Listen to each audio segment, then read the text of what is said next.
चटकदार चटपटीत लिंबाचं लोणचं, नाव घेताच तोंडाला पाणी सुटतं. हो ना, अगदी असं. आणि 1 वर्ष काय 2 वर्ष टिकणारं. चला तर रेसिपीला सुरुवात करूया. नमस्कार, सुलभात रेसिपी मराठीमध्ये तुम्हा सर्वांचे खूप खूप मनापासून स्वागत आहे. तर तुम्हाला आज समजलेलंच आहे आपण आज कोणती रेसिपी पाहणार आहोत. हो, तर छान असं चटपटीत लिंबाचं चटकदार लोणचं. तर त्यासाठी मी इथे 5 ते 7 लिंब घेतलेली आहेत. लिंब एकदम पातळ सालीचे घ्यायचे आहेत.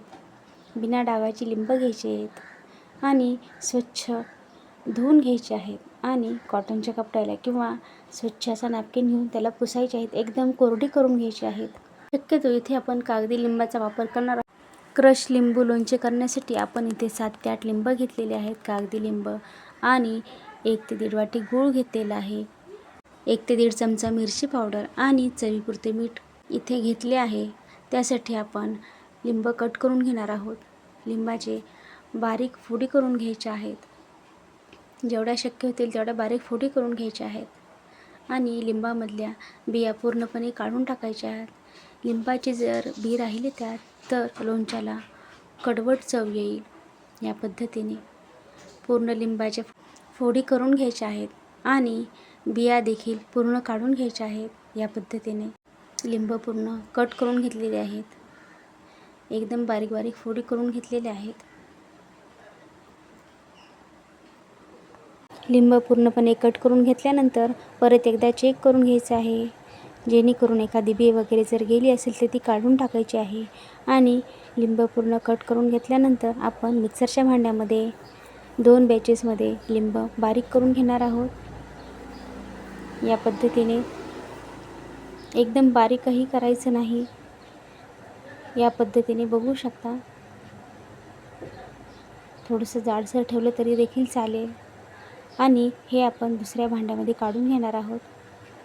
आणि परत एकदा बाकीच्या फोडी राहिल्या आहेत लिंबाच्या, त्या देखील आपण याच पद्धतीने मिक्सरमधून काढून घेणार आहोत.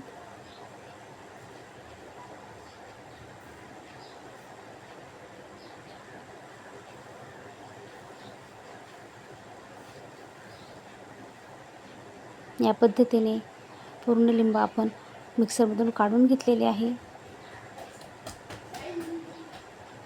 आणि आपण त्यामध्ये आता गूळ मिक्स करून घेणार आहोत. लिंबू पूर्ण मिक्सरमधून काढल्यानंतर इथे आपल्याला गूळ मिक्स करून घ्यायचा आहे. लक्षात घ्या, मी इथे 1 ते 1.5 वाटी गूळ घेतलेला आहे आणि वजनी प्रमाणात म्हणाल तर 200 ग्राम घेतलेला आहे. इथे गूळ पूर्ण मिक्स करून घ्यायचा आहे आणि अर्धा ते 1 तास आपल्याला व्यवस्थित मिक्स करून तसेच ठेवायचे आहे झाकून. या पद्धतीने व्यवस्थित मिक्स करून घ्यायचं आहे आणि अर्धा तास झाकण ठेवून आपल्याला गूळ व्यवस्थित मिक्स झाल्यानंतर आपण 1 तास तसंच झाकण ठेवून ठेवणार आहोत बाजूला, जेणेकरून त्या गुळाचं पूर्ण पाणी होईल. या पद्धतीने मिक्स करून घ्यायचं आहे. इथे व्यवस्थित मिक्स करून घेतलं आहे आणि मिरची पावडर आणि चवीपुरते मीठ मी इथे टाकून घेतलेले आहे. या पद्धतीने व्यवस्थित मिक्स करून घ्यायचं आहे आणि झाकण ठेवून बाजूला ठेवून द्यायचे आहे. अर्धा ते 1 तास जरी ठेवले तरी देखील चालेल. इथे पाहू शकता, मिक्सरमधून काढलेलं लिंबू आणि गूळ, मिरची पावडर, मीठ सगळं मिक्स करून 1 तास झालेलं आहे आणि गुळाचं छान पाणी झालेलं आहे. या पद्धतीने आता आपण शिजवून घेणार आहोत. पाहू शकता, हे मिश्रण बरंच पातळ दिसत आहे आणि आता गॅस लावून शिजवून घेणार आहोत.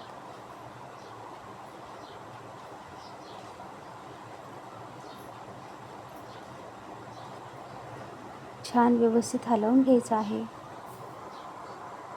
या पद्धतीने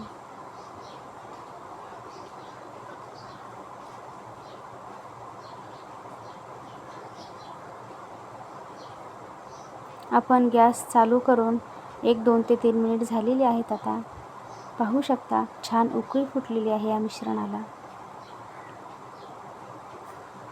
आणि थोडंसं घट्ट होईपर्यंत आपण हे शिजवून घेणार आहोत. जास्त देखील घट्ट करायचं नाही. इथे पाहू शकता, छान थोडीशी लेज आलेली आहे या मिश्रणाला. अजून 2-3 मिनिट आपण शिजवून घेणार आहोत. सुरुवातीपासून आत्तापर्यंत 5 मिनिट झालेली आहेत आणि थोडंसं घट्ट होऊ लागलेलं आहे. याला सतत हलवत राहायचं आहे. या पद्धतीचं जर तुम्हाला गुळाचं आवडत नसेल तर याच प्रमाणामध्ये साखरेचं देखील लोणचं तुम्ही करू शकता. ते देखील सुंदर लागतं.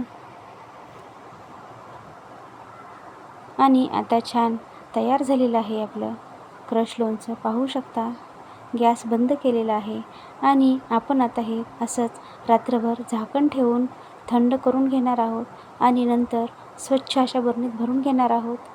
तर इथे पाहू शकता क्रश लोणचं तयार झालेलं आहे. रात्रभर मी असं झाकून ठेवलं होतं, थंड करून ठेवलं होतं आणि आपण आता हे स्वच्छ अशा काचेच्या बरणीमध्ये भरून घेणार आहोत. लक्षात घ्या, काचेच्या बरणीमध्ये पाण्याचा एकही थेंब बसता कामा नये. झाकण लावून आपण फ्रीजमध्ये न ठेवता बाहेरच ठेवू शकता. हे लोणचं छान अप्रतिम चव येते. याच पद्धतीने साखरेचं करू शकता, गुळाचं या पद्धतीने मी दाखवलं तसं करू शकता आणि तुम्हाला जर क्रश लोणचं नको असेल तर फोडीचं देखील करू शकता. सुंदर अप्रतिम चव लागते या पद्धतीने केल्यानंतर. नक्कीच करून पहा. वेळात वेळ काढून माझी रेसिपी पाहिली त्याबद्दल खूप खूप धन्यवाद. ही रेसिपी करून पहा आणि कशी झाली नक्कीच मला कमेंट बॉक्समध्ये सांगायला विसरू नका. धन्यवाद.